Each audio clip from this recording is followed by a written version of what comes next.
Mari kita datang kepada Tuhan. Bukalah hatimu seluas-luasnya. Rindukanlah Tuhan. Haleluya. Firman Tuhan berkata, di mana 2-3 orang berkumpul sepakat meminta di dalam namanya, Dia ada. Dan kami percaya apabila Engkau ada sesuatu yang akan Tuhan kerjakan bagi kami sore hari ini. Inilah kami, inilah keberadaan kami buka hati seluas-luasnya. Dan kami minta Roh Kudus ambil alih setiap situasi hidup kami pada sore hari ini. Terima kasih Tuhan buat waktu yang indah, kami boleh belajar kembali kebenaran firman. Sembunyikan hamba-Mu jauh di belakang salib-Mu, dan hanya Engkau, perkenananmu, kehadiranmu, lawatan-Mu, pemulihan-Mu yang kami rindukan sore hari ini. Ubahlah kami Tuhan, pikiran kami, hati kami, hidup kami. Inilah kami. Dan kami percaya Tuhan tahu persis apa yang kami rindukan, apa yang kami butuhkan sore hari ini. Hamba berdoa menutup setiap celah dalam bentuk apapun dalam kehidupan anak-anak-Mu sore hari ini. Kami hanya mengundang Engkau dan kerajaan-Mu sore hari ini akan datang hadir dan memberkati kami semua. Kami menolak setiap yang tidak berasal daripada Tuhan dalam bentuk apapun di dalam nama Tuhan Yesus. Sekali lagi kami minta, datanglah kerajaan-Mu, jadilah kehendak-Mu. Dan di dalam nama Tuhan Yesus kami berdoa. Amin. Shalom, Bapak Ibu yang dikasihi oleh Tuhan, selamat sore, selamat berjumpa kembali di rumah Tuhan maupun di rumah Bapak Ibu sekalian. Puji nama Tuhan, kami yang ikut Kongres GS Gereja Sidang Jemaat Allah se-Indonesia, Bapak Ibu tahu pesertanya 1.500-an. Nah, kebayangkan seperti apa? Kira-kira ada 6 hotel penginapan, dan puji Tuhan saya dengan teman saya Pendeta Teli Sondak minggu lalu sore selesai ibadah di sini, naik kereta api sampai pagi, siangnya pendaftaran, sorenya sudah mulai acara. Terus kemarin hari Jumat selesai acara, sore kembali. Dan Sabtu kemarin sampai, puji Tuhan masih sehat. Yang lain ada yang pingsan, ada yang sakit. Puji Tuhan bisa mengikuti, dan kalau malam makannya malam banget, jam 9, jam 10 kurang 10 malam, karena KKR lebih dahulu. Puji Tuhan, kalau Bapak Ibu juga mau mengikuti bisa cari itu Nathan Morris ya, dari Inggris pembicaranya, boleh ikuti YouTube, ikut KKR yang diadakan di Nicaragua dan beberapa negara lainnya. Puji nama Tuhan, sore hari ini kita mau belajar mengenai pentingnya pengampunan. Ini saya pernah bawakan mungkin zaman dulu ya di tempat ini, karena saya selalu yang Tuhan taruh dalam hati saya, ini hal yang penting sekali. Tidak berbicara mengenai berapa lama kita ikut Tuhan, apakah kita sudah jadi anak Tuhan, ada latar belakang keluarga yang bagaimana, tapi ini penting sekali. Oleh karena apa? Selama Tuhan percayakan dalam pelayanan pribadi atau keluarga, di mana saja selalu hal ini berkaitan.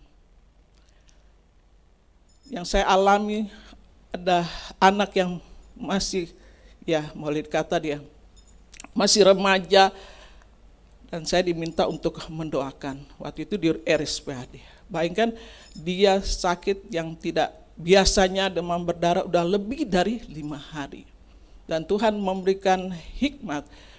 Saya hanya tanya, apa yang menjadi masalahmu dengan ayahmu? Dan akhirnya dia ceritakan mengenai keluarganya. Saya bilang, saya tidak akan ceritakan ini pribadi, karena waktu itu orang Ambon, nanti bisa dia anak ini dihajar kenapa cerita-cerita.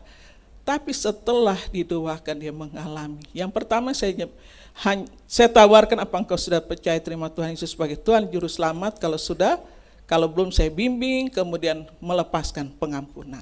Setelah didoakan, dia besoknya dia keluar rumah sakit. Dan beberapa yang saya alami, saya lihat bagaimana pengampunan ini begitu penting dalam hidup kita.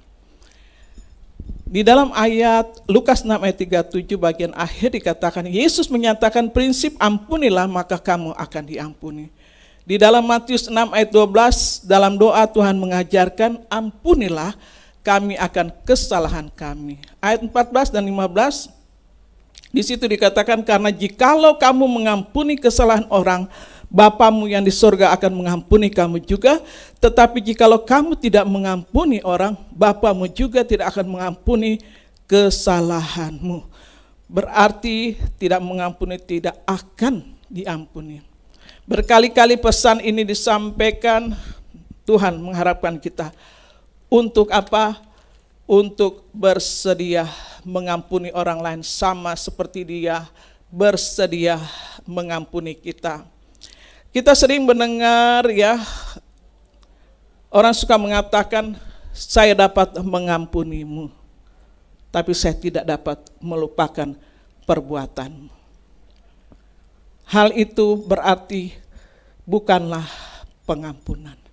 Oleh karena kalau sudah mengampuni, berarti belajar juga untuk melupakan kesalahan orang lain.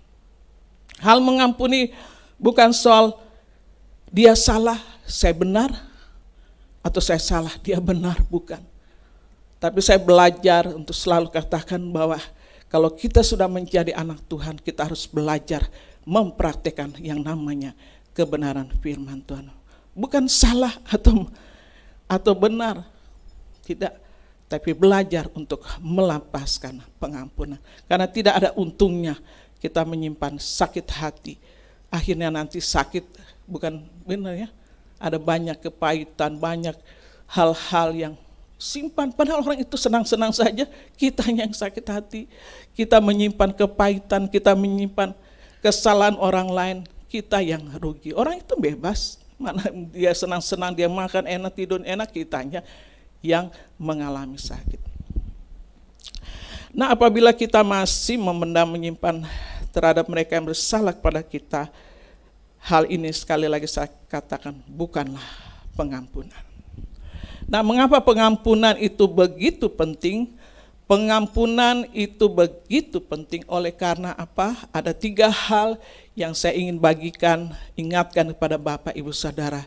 Oleh karena yang pertama menyangkut hubungan kita dengan diri sendiri, menyangkut hubungan kita dengan orang lain, menyangkut hubungan kita dengan Tuhan. Kalau pertama menyangkut hubungan kita dengan diri sendiri itu di dalam Markus 11 ayat 25 dikatakan, dan jika kamu berdiri untuk berdoa, ampunilah dahulu sekiranya ada barang sesuatu dalam hatimu terhadap seseorang, supaya juga Bapamu yang di surga mengampuni kesalahanmu. Jadi jika kita berdoa, kita harus mengampuni dahulu jika ada kesalahan orang lain. Jangan berdoa. Jadi doanya orang bilang tidak sampai ke langit, tapi sampai di langit-langit inilah ya plafonnya. Tidak sampai ke langit ya kepada Tuhan, karena ada penghalang di dalam hidup kita, di dalam doa kita. Nah, di dalam Mazmur 24 ayat 3 sampai 6 di situ digambarkan siapakah yang boleh naik ke atas gunung Tuhan, siapakah yang boleh berdiri di tempat yang kudus, orang yang bersih tangannya dan murni hatinya, yang tidak menyerahkan dirinya kepada penipuan dan yang tidak bersumpah palsu, dialah yang akan menerima berkat dari Tuhan dan keadilan dari Allah yang menyelamatkan dia. Itulah angkatan orang-orang yang menanyakan dia, yang mencari wajah-Mu, ya Allah Yakub. Jadi siapakah gambaran dari ayat-ayat ini? Siapakah yang berhak untuk kehadirat Allah? Siapakah yang berhak mendekat? Yaitu orang yang mencari dia dengan tangan yang bersih, hati yang murni, yaitu mereka yang hidup dalam ketaatan kepada Allah yang telah dimurnikan, dibersihkan oleh darah Tuhan, yang telah menerima kebenaran Allah. Orang yang telah ditebus oleh Tuhan harus bersih. Kalau bicara hati, ya hanya Tuhan yang tahu kedalaman hati kita. Orang lain kita bisa menyembunyikannya, tidak ada yang tahu. Tapi sungguhnya Tuhan tahu persis kedalaman hati kita. Jadi tidak ada gunanya kita menyimpan segala sesuatu dalam hati kita. Hati ini harus bersih. Waktu kita berdoa, kita belajar untuk mengampuni dulu. Selalu bersandar kepada Roh Kudus. Roh Kudus akan ingatkan, oh iya, mungkin entah masa yang lalu, puluhan tahun yang lalu yang kita belum bereskan. Ya, Tuhan ingatkan. Kita peka terhadap Roh Kudus, saya percaya Tuhan akan memimpin kehidupan kita kepada jalan-jalan yang mungkin tidak terselami oleh pengertian, banyak hal yang kita tidak mengerti. Tapi ketika kita bersandar kepada Tuhan, kepada Roh Kudus, saya percaya Tuhan akan mengingatkannya. Saya ingat satu kali dalam pelayanan juga ya, saya diajak untuk melayani seseorang yang sudah sekarat di rumah sakit. Saya tidak tahu dan saya tidak akan pernah bertanya orang itu sakit apa. Tapi waktu saya berdoa, Tuhan pimpin bahwa orang ini penuh dengan penderitaan selama hidupnya. Dia sudah koma. Tapi saya berdoa, saya bilang, orang menggambarkan bagaimana Tuhan menggambarkan melalui saya bahwa orang ini begitu menderita dalam hidupnya. Dia nangis. Ya, dia keluar air mata, kemudian saya lihat suaminya di samping tempat tidurnya. Saya katakan, wah Pak, ini masih ada kesempatan, minta maaf, selesaikan. Jadi ini orang Ambon juga ya, kan sangar-sangar. Jadi ini sambil nangis dia minta maaf kepada istrinya. Dan memang akhirnya istrinya juga dipanggil Tuhan. Tapi sudah ada penyelesaian. Ya, dan kita tidak tahu kapan Tuhan panggil. Kalau ada hal-hal yang masih belum diselesaikan dalam hidup kita selesai. Jangan kita pikir kita sehat, kita muda, tidak ya. Syarat untuk seseorang dipanggil oleh Tuhan bukan karena sehatnya, bukan karena kuatnya, menjaga makanan dan sebagainya. Tapi kalau sudah waktunya Tuhan panggil, ya kapanpun, bisa hari ini, besok, lusa, minggu depan, bulan depan, dan seterusnya. Kita harus menyelesaikan segala sesuatu dalam hidup kita. Dan hal yang kedua yaitu menyangkut hubungan kita dengan sesama. Di dalam Lukas 17 ayat 3 dan 4, jikalau saudaramu berbuat dosa, tegurlah dia. Jikalau ia menyesal, ampunilah dia. Bahkan jikalau ia berbuat dosa terhadap engkau 7 kali sehari, dan 7 kali ia kembali kepadamu dan berkata, aku menyesal, engkau harus mengampuni dia. Wah, luar biasa ya. 7 kali juga diampuni.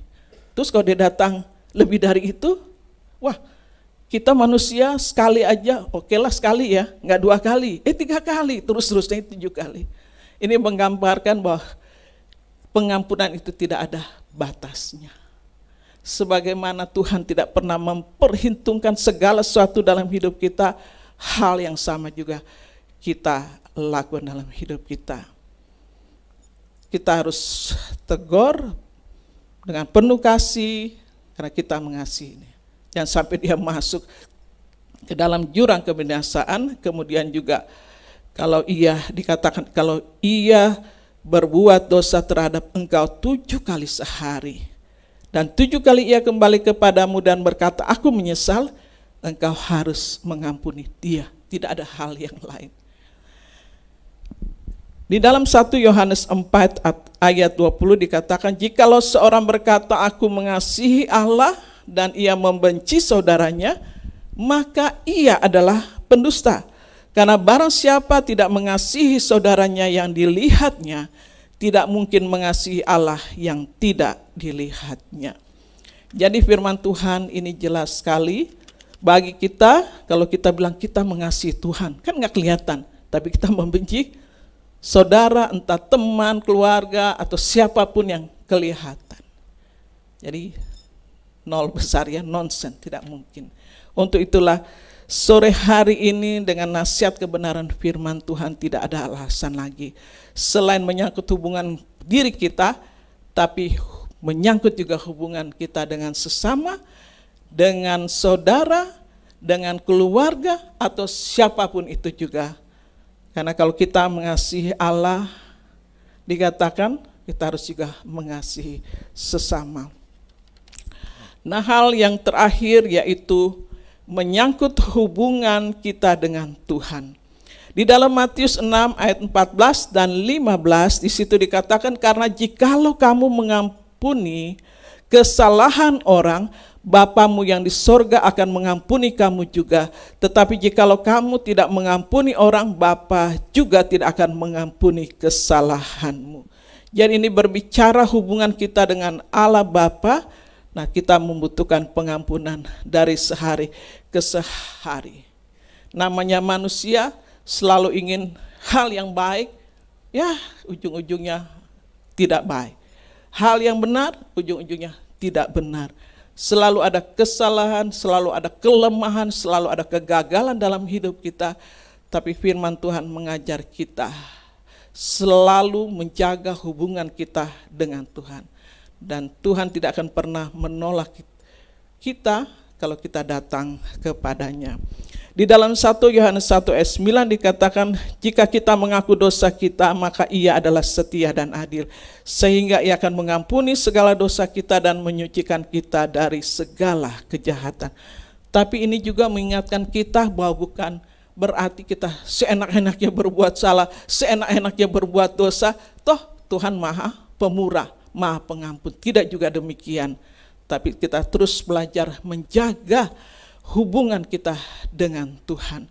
Kalau memang kita tanpa mungkin tidak sengaja, tanpa kita sadari, kita bisa datang mohon pengampunan daripada Tuhan.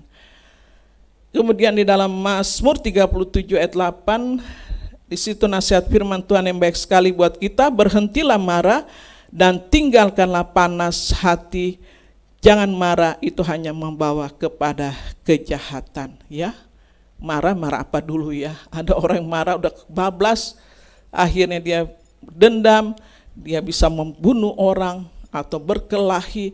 Kadang juga lucu ya, saya suka lihat anak-anak berantem, ngadu bapaknya, bapak itu anak akhirnya berantem ya. Harusnya kan anak selesaikan anak juga ya, tapi orang tuanya ikut juga marah, ikut juga akhirnya berantem. Apalagi tetangga akhirnya dendam, wah bisa saling membunuh. Ada yang demikian, mungkin hal-hal sepele dan lain sebagainya. Nah, sore hari ini kita mau belajar bersama bagaimanakah caranya kita dapat mengampuni. Satu, yaitu mengingat pengampunan Tuhan Yesus yang diberikannya di atas kayu salib. Di Lukas 23 ayat 34 dikatakan, ia berdoa bagi mereka yang menyalibkannya, ya Bapa, ampunilah mereka sebab mereka tidak tahu apa yang mereka perbuat. Jadi kita ingat bagaimana pengorbanan Tuhan Yesus di atas kayu salib bagi kita semua. Hal yang kedua, cara yang kedua untuk mengampuni, yaitu mempraktekkan pengampunan itu. Selain mengingat pengorbanan Tuhan Yesus di atas kayu salib, kemudian mempraktekkan pengampunan itu. Di dalam Mazmur 103 ayat 3 bagian A dikatakan, dia yang mengampuni segala kesalahanmu. Di ayat ke-12, sejauh timur dari barat demikianlah dijauhkannya daripada kita pelanggaran kita. Dan ada beberapa contoh di Alkitab, saya hanya kasih satu buat kita, yaitu mengenai kisah Esau dan Yakub.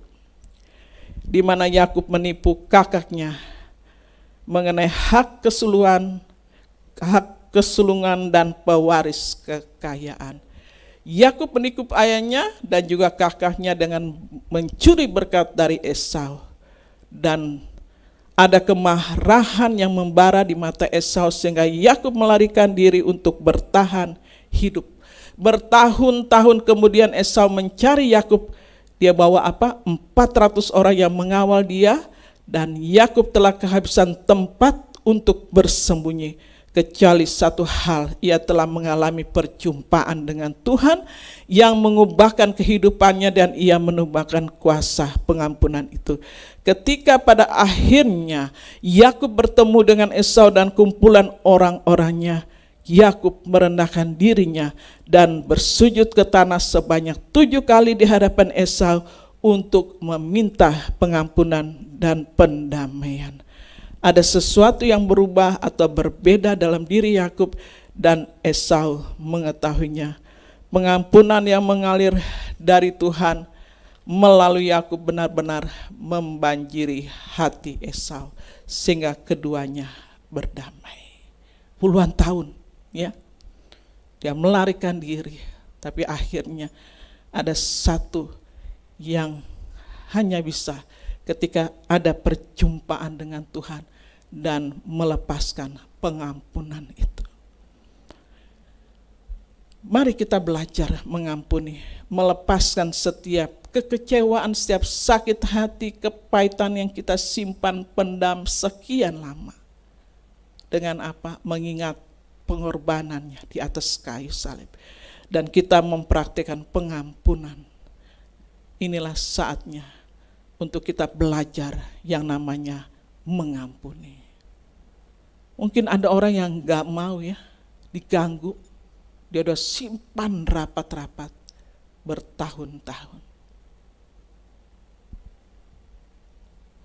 Tapi itu tidak ada gunanya. Karena kita tidak akan pernah mengalami yang namanya janji Tuhan. Kita tidak akan pernah mengalami yang namanya kita lebih dari pemenang.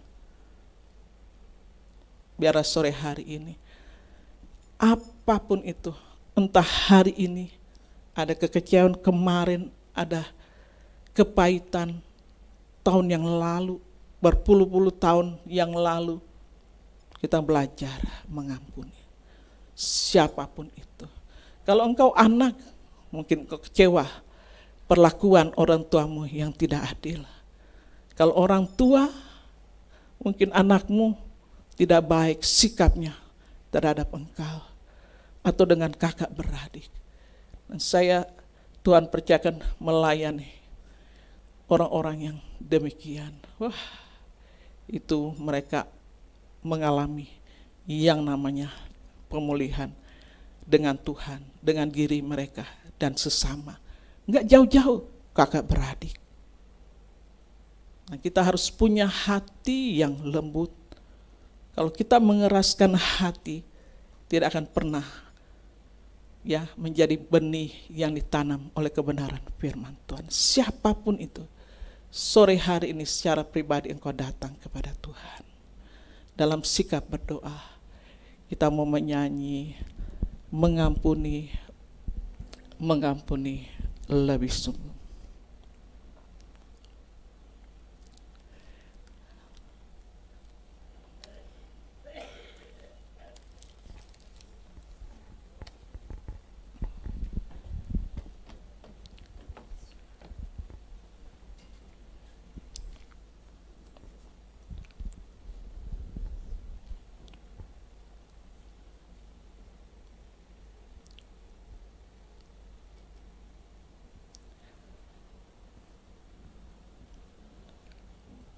Kita semua dalam sikap berdoa, dalam saat-saat yang baik, yang tenang, kau datang kepada Tuhan. Kalau di antara Bapak Ibu Saudara yang belum percaya menerima Tuhan Yesus sebagai Tuhan dan Juru Selamat, inilah waktunya engkau buka hati, mengundang Dia masuk dalam hatimu sebagai Tuhan dan Juru Selamat pribadi. Kalau sudah, yang berikutnya, apapun, siapapun itu yang pernah melukai hatimu, menyakiti hatimu, mengecewakan hatimu, siapapun, orang yang terdekat sekalipun, temanmu, entah masa yang lalu, siapapun itu,